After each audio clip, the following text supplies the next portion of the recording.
চারটি গুনাহ মানুষকে শেষ করে দেয়। যারা এই চারটি গুনাহের সাথে জড়িত হয়ে যায় তাদের জীবনে কখনো সুখ থাকে না, তাদের নামাজ বরবাদ হয়ে যায়, তাদের ইবাদত নষ্ট হয়ে যায়, তাদের জীবন ধ্বংসের দ্বার প্রান্তে চলে যায়, তাদের দুনিয়াটাও একেবারে ব্যর্থ হয়ে পড়ে, আখিরাতেও তারা জাহান্নামে চলে যাবে। এই জন্য এই চারটি গুনাহ থেকে আমাদেরকে দূরে সরে আসতে হবে। নাম্বার 1, এক নাম্বার হচ্ছে আল্লাহর সাথে শিরিক করা, কাউকে অংশীদার করা। এটা যারা করবে তাদের আমল নষ্ট হয়ে যাবে, তাদের জীবনের সব ইবাদত নষ্ট হয়ে যাবে এবং তারা জাহান্নামে চলে যাবে। আল্লাহ পাক রব্বুল আলামিন সব গুনাহ ক্ষমা করলেও শিরকের গুনাহ আল্লাহ ক্ষমা করবেন না। আল্লাহ তাআলা নিজেই বলে দিয়েছেন, কোরআন খুলেন 5 নম্বর পারার 5 নম্বর পৃষ্ঠার 4-5 নম্বর লাইন, সূরা নিসার 48 48 নম্বর আয়াতে রব্বুল আলামিন বলেন, ইন্নাল্লাহা লা ইয়াগফিরু আন ইউশরাকা বিহি ওয়া ইয়াগফিরু মা দুনা যালিকা লিমান ইয়াশা।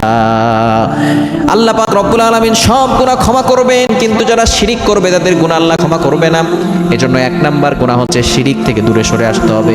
দ্বিতীয় নাম্বার হচ্ছে মা বাবাকে কষ্ট দেওয়া যাবে না, মা বাবার সাথে খারাপ ব্যবহার করা যাবে না।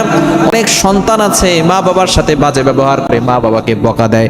এখন এমনও সন্তান, কুলাঙ্গার সন্তান হয়েছে, মা বাবার উপরে হাত তোলে, এমনও লোক আছে না নাই?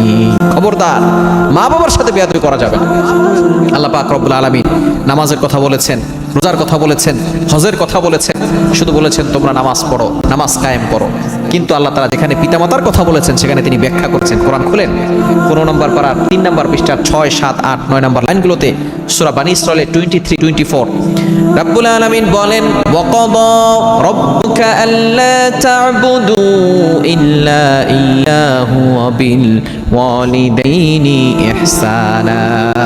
এক নম্বর আল্লাহ বলছেন, আমি আল্লাহ অর্ডার করে দিয়েছি, আমি আল্লাহ ফয়সালা করে দিয়েছি, ইবাদত করতে হবে আমি আল্লাহর। ওয়া বিল ওয়ালিদাইনি ইহসানা, গুড ডিলিংস উইথ প্যারেন্টস, পিতামাতার সাথে ভালো ব্যবহার করতে হবে। এরপরে তিনি বলে ক্ষান্ত হন নাই, তিনি ব্যাখ্যা করেছেন। আল্লাহ বলতেছেন, ওয়া বিল ওয়ালিদাইনি ইহসানা ইম্মা ইয়াবলুগান্না ইনদাকাল কিবার আহাদুহুমা আও কিলাহুমা ফালা তাকুল লাহুমা উফফিউ ওয়া লা তানহারহুমা ওয়া কুল লাহুমা কাওলান কারীমা। দেখছেন আল্লাহ তাআলা কতটা ব্যাখ্যা করেছেন। যেখানে আল্লাহ পিতামাতার কথা বলেছেন সেখানেই ব্যাখ্যা করেছেন, কারণ পিতামাতার উসিলায় আপনি দুনিয়াতে এসেছেন। আল্লাহ বলছেন, খবরদার, পিতামাতার কোনো ব্যবহারে তুমি উফ শব্দটি বলবে না, অথবা তোমার কোনো ব্যবহারে পিতামাতা যেন উফ শব্দটিও না বলে। তাদের সাথে সম্মানের সহিত কথা বলবে, তাদেরকে ধমক দিবে না, সম্মানের সহিত কথা বলতে হবে। পিতামাতার সাথে বাজে ব্যবহার যারা করবে, যারা পিতামাতার মনে কষ্ট দিবে, পিতামাতার চোখে পানি আনবে, তাদের জীবন ধ্বংস হয়ে যাবে। 3 নাম্বার, যারা অন্যায়ভাবে কাউকে দুনিয়া থেকে বিদায় করে দিবে, অন্যায়ভাবে হত্যা যারা করে, আল্লাহ পাক রব্বুল আলামিন তাদের জীবন দুনিয়াতেও শেষ করে দেন, আখিরাতে আরো ভয়ঙ্কর পরিস্থিতি রয়েছে। এবং 4 নাম্বার, মিথ্যা সাক্ষ্য দেওয়া, মিথ্যা কথা বলা। আমাদের সমাজে ম্যাক্সিমাম মানুষের বদ অভ্যাস হচ্ছে মিথ্যা কথা বলা। বুখারী শরীফের হাদিস রয়েছে, যারা মিথ্যা কথা বলে তাদের জীবনে কোনো বরকত থাকে না। যারা মিথ্যা বলে, মিথ্যা সাক্ষ্য দেয়, তাদের জীবন শেষ হয়ে যায়। এজন্য এই 4টি গুনাহ মানুষের জীবনকে শেষ করে দিচ্ছে। আজকে থেকেই তাওবা করতে হবে, 4টি গুনাহ থেকে আমরা দূরে সরে আসবো। আল্লাহ তাআলা আমাদের সকলকে বুঝার তৌফিক দান করেন।